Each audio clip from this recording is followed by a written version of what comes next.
Hello viewers, আসসালামু আলাইকুম। Welcome back to my channel চাঁদ রেসিপি হাউস। আমি আজ আপনাদের মাঝে ফ্রেঞ্চ ফ্রাই রেসিপি নিয়ে হাজির হয়েছি। আশা করব আমার আজকের রেসিপিটি আপনাদের অনেক ভালো লাগবে।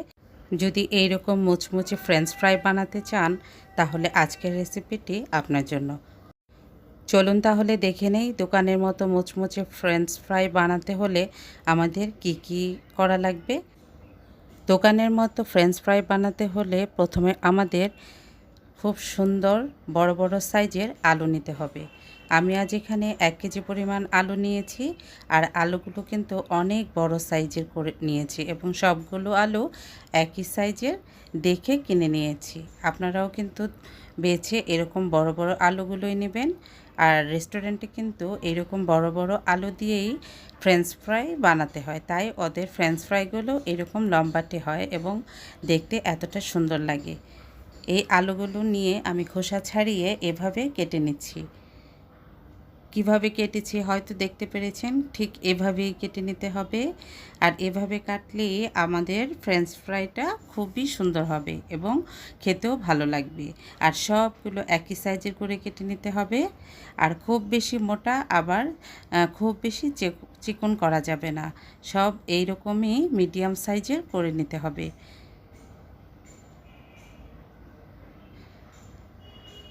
দেখতেই পাচ্ছেন আমি কিভাবে আলুগুলো কেটে নিচ্ছি, ঠিক এইভাবেই করেই কেটে নিতে হবে। যদি খুব বেশি চিকন করেন তাহলে কিন্তু ভাজার পর একেবারে চুপসে যাবে, তাই একটু মোটামুটি মোটা করেই কেটে নিতে হবে।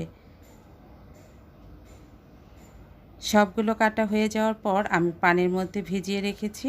এখন আমি এগুলো খুব সুন্দরভাবে ধুয়ে নেব। অবশ্যই ধুয়ে নিতে হবে।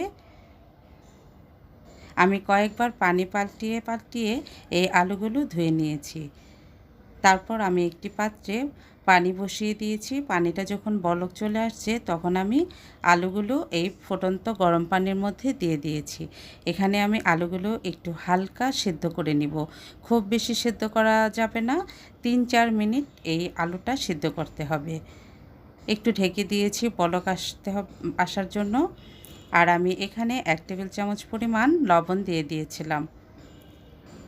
একটু নেড়েচেড়ে আমি আলুগুলো তুলে নিব। লবণটা আমি পানির মধ্যে দিতে ভুলে গিয়েছিলাম, তাই পরবর্তীতে লবণটা দিয়ে দিয়েছি। আপনারা অবশ্যই আগে পানির মধ্যে লবণটা দিয়ে দিবেন। আলুটা সেদ্ধ হয়ে গিয়েছে, এর বেশি সেদ্ধ করা যাবে না। এখন আমি আলুগুলো তুলে ঠান্ডা পানির মধ্যে রাখবো। অবশ্যই ঠান্ডা পানির মধ্যে আলুগুলো রাখতে হবে, গরম পানি থেকে তুলে। এতে করে আলুগুলো আর বেশি সেদ্ধ হবে না। ঠান্ডা পানির মধ্যে থেকে তুলে আমি এখন আলুগুলো একটি কাপড়ের মধ্যে এভাবে ছড়িয়ে রাখবো, যাতে পানিগুলো শুকিয়ে যায়। আলুটা ঠান্ডা হওয়ার পর আমি এভাবে করে একটা শুকনা কাপড়ের উপর এভাবে করে আলুগুলো ছড়িয়ে রাখছি। দেখতেই পাচ্ছেন কিভাবে ছড়িয়ে রাখছি। এতে করে আলুর গায়ে যে পানি লেগে আছে পানিগুলো শুকিয়ে যাবে। উপরে আবার একটা কাপড় দিয়ে সুন্দরভাবে চেপে পানিগুলো মুছে নিতে হবে, যাতে আলুর গায়ের মধ্যে একটুও পানি না থাকে।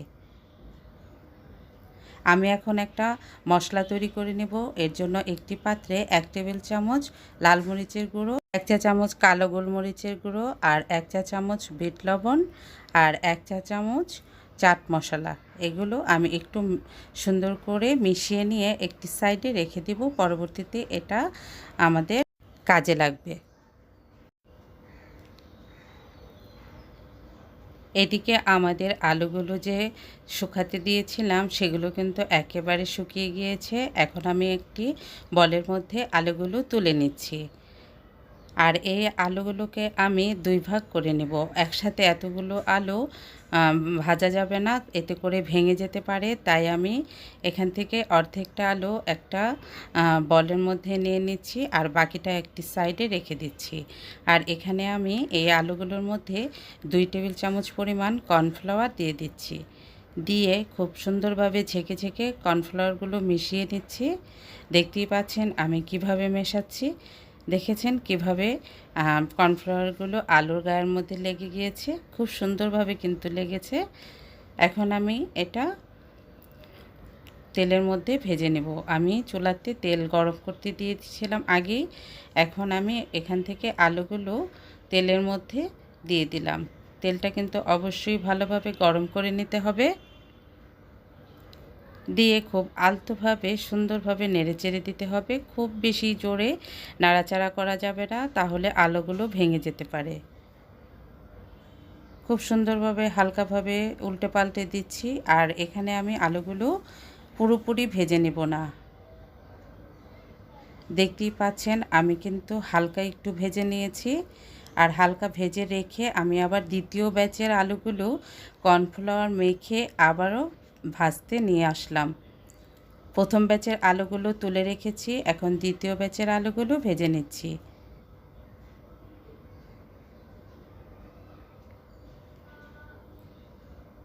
এগুলো ভেজে আলাদা আলাদা করে রাখতে হবে, একসাথে মিশিয়ে রাখবো না। আর প্রথম ব্যাচের আলুটা আমি আবারও এই তেলের মধ্যে দিয়ে ভালোভাবে ভেজে নিব। দ্বিতীয় ব্যাচের আলুগুলো তোলা হয়ে গিয়েছে। এখন আমি যে প্রথম ব্যাচের আলুগুলো ভেজেছিলাম সেটা এনে আবারও তেলের মধ্যে দিয়ে দিচ্ছি। এবার কিন্তু আমি খুব ভালোভাবে ভেজে নিব। খুব সুন্দরভাবে ভেজে নিতে হবে। আর এভাবেই কিন্তু দুইবার করে ভাজতে হবে এই মুচমুচে ফ্রেঞ্চ ফ্রাই খেতে হলে। অবশ্যই আপনারা এই টিপসটি ফলো করবেন, কারণ এভাবে দুইবার ভাজাতেই কিন্তু এই ফ্রেঞ্চ ফ্রাইটা মুচমুচে হয়েছে। আর দোকানে কিন্তু এই কাজটাই করে, আর এতেই করে কিন্তু আমাদের কাছে এই ফ্রেঞ্চ ফ্রাইগুলো এতটা মজা লাগে। আপনারা বাসায় করে দেখতে পারেন। বাসায় একটু ঝামেলা মনে হতে পারে, তারপরও কষ্ট হলেও দুইবারে এই ফ্রেঞ্চ ফ্রাইগুলো ভেজে নেবেন, এতে করে খেতে খুবই মজা পাবেন।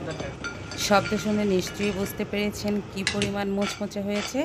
আর খেতে তো কী যে মজা বলে বোঝানো যাবে না। এখন আমি বানিয়ে রাখা মশলাটা উপরে ছড়িয়ে দিচ্ছি। এই মশলাটা দেওয়াতে টেস্টের পরিমাণ আরও বেড়ে গিয়েছে। আপনারা অবশ্যই এই মশলাটা দিয়ে খাওয়ার চেষ্টা করবেন। আশা করব আপনারা এটি বাসায় অবশ্যই ট্রাই করবেন।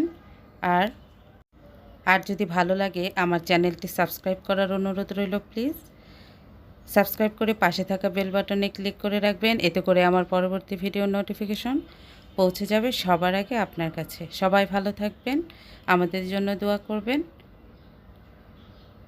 আমার পরবর্তী ভিডিও দেখার আমন্ত্রণ জানিয়ে আজকের মতো বিদায় নিচ্ছি।